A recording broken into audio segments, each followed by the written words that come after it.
بنت شريف لا يضحك عليك بسبة تفحيطة وتفحيطين ونطلتين وغيرها. انت بنت عندك كرامة. ترى العرض لا ضاع مصيبة، العرض لا ضاع مصيبة.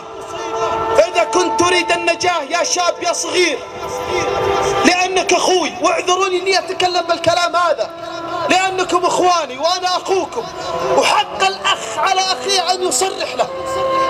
أنت يا شاب تلبس لبس ويقول لك أنا صادق.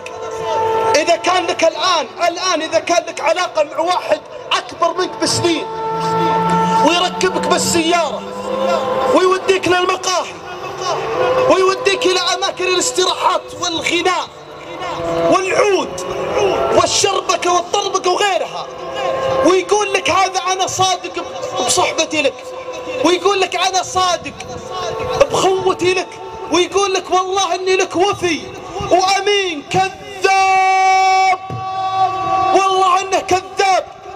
وأعطيك نتيجة هذا الكذب، إذا كان هذا خان الله أمانته وخان الله جل وعلا من فوق 7 سماوات وخان أمانة الدين، هل يكون معك وفي؟ هو الآن خان أمانته مع الله، هو الآن ضيع نفسه في الدنيا، هو الآن ما كان وفي مع الله. بالله عليك افتح لي عقلك، يكون وفي معك؟ والله ما يكون وفي معك، والله انه ذئب بشري، انه ينتظرك يوم من الايام كي يلعب على هذا الجسم الرقيق. وشوفهم دخلنا عليهم بالسجون يا اخوان بالاحداث. اختم هذه الكلمة، دخلت يوم من الايام في دار الاحداث، قال لي مدير الاحداث يا ابو عبد العزيز فيه شاب بالسجن الانفرادي. قلت ليش؟ وش قضيته؟ قال هو اللي طالب انه يكون بالسجن الانفرادي. قلت وش قضيته؟ قال هذا الولد اختطف من شاب وفعل به ما فعل وصوره وفضحه بين الناس. دخلت على الشاب يا اخوان يبكي، دخلت على شاب نحيل الجسم، دخلت على شاب تكالبت عليه هموم الدنيا، دخلت على شاب مسكين. اول ما دخلت عليه يا اخوان وينهار بالبكاء. قلت يا اخوي انا اخوك واعتبرني قريب لك، ما عليك وانا اخوك عامر. بدأ يبكي قال يا ابو عبد العزيز ابوي يوم درى عن الاختطاف وانا وقعت بين يد ذئب بشري، انا خطيت وانا الان عمري 14 وصغير. ابو عبد العزيز ابوي الان وامي واخواني لهم 4 شهور ما حد يكلمني، ما حد يكلمني. قلت عطني قصتك. قال كنت في بداية العمر، ابلغ من العمر 11 سنة، تعرف علي شاب كان يمر البيت ويسلم علي ويعطيني ابتسامة. يا ويله من الله، يا ويله من الله، ابتسامة من أجل الشيطان، سلام من أجل الشيطان، ضحك من أجل الشيطان. يقول بدأ إلى أني وثقت فيه، بدينا نروح، بدينا نمشي، بدينا نفر، بدينا ندور. ما كان يظهر لي عن ذلك الإنسان أنه خبيث. يقول يوم من الأيام طلعنا إلى أحد الأماكن فأعطاني شيء، ما كنت أعرف الخمر. يقول والله ما كنت أعرف الشراب. يقول شربت زي ما يقولون فقد الولد. يقول يوم قمت إلا الفضيحة، إلا مصور وفاضحة أمام الله وخلقه. يقول درى أبوي قبض علينا، هذاك مسجون. قال أبوي والله ما طب البيت مدام يحي. يقول انهرت وضماني الأحداث. يقول تكفى يا أبو عبد العزيز، أنا الآن أخطيت، أنا الآن صرت ضحية ذئب بشري.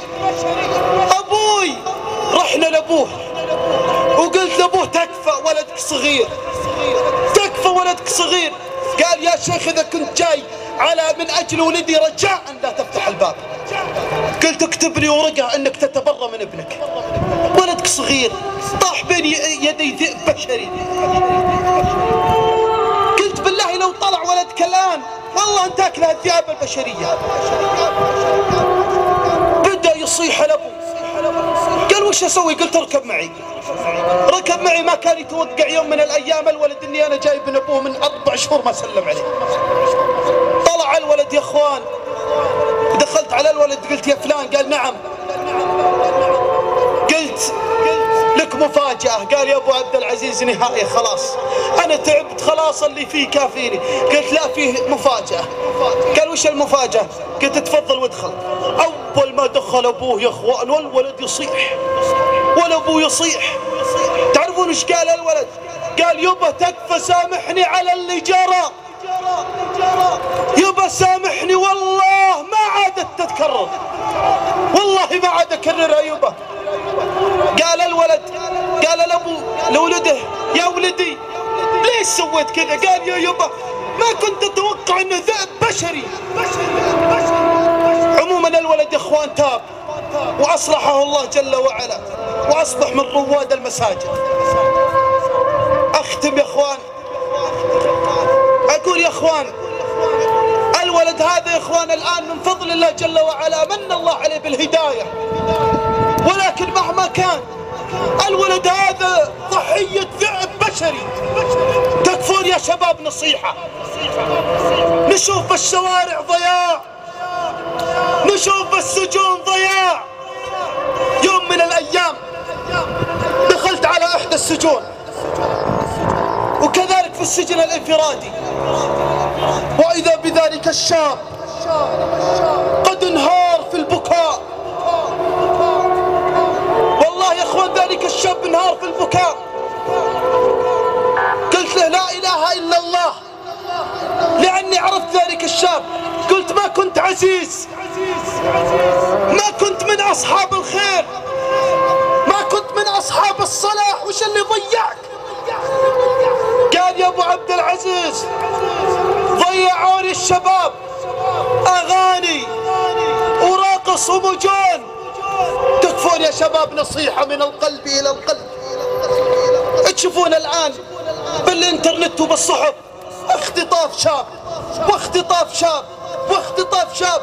والله إن لم يتوب ذلك الشاب عن هذا الأمر ليأتي يوم القيامة بين يد الله ويقف بين محكمة عظيمة، الشهود الجوارح، القاضي الله، المآل إما إلى جنة وإما إلى نار. يا شاب لا تضيع أبناء المسلمين، يا شاب استح على وجهك من الله، يا شاب والله أنك تستحي أن تنظر إلى شباب من أمة محمد يتنعمون ويقلدون النساء، والله ما تعرف أهو رجل أو امرأة. وهذا والله يا اخوان اللي يخجلك. بالله ما تبي تصير ابو بعدين؟ ما تبي تصير ابو عندك ابناء؟ وهذه والله يا اخوان نصيحة اوجهها. اذا كنت وقعت يا شاب يا صغير بمعرفة شاب وشاب، اقول لك اكتب من الان وادخل حلقات تحفيظ القرآن. يقول لي واحد وش تسوي حلقات تحفيظ القرآن؟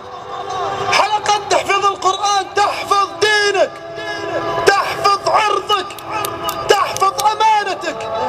والله ما تلقى شاب دخل في حلقات تحفيظ القرآن وهو يتخبط في مجالس الضياع. واحد يا اخوان يحدثني شخصيا في احدى السجون، قلت وش جريمتك؟ قال جريمة قتل. قلت وش سبب القتل؟ قال دخلت في استراحة، دخلت في استراحة وجايبين لهم يسمونها صيدة ويعرفونها أهل المعاني هذه.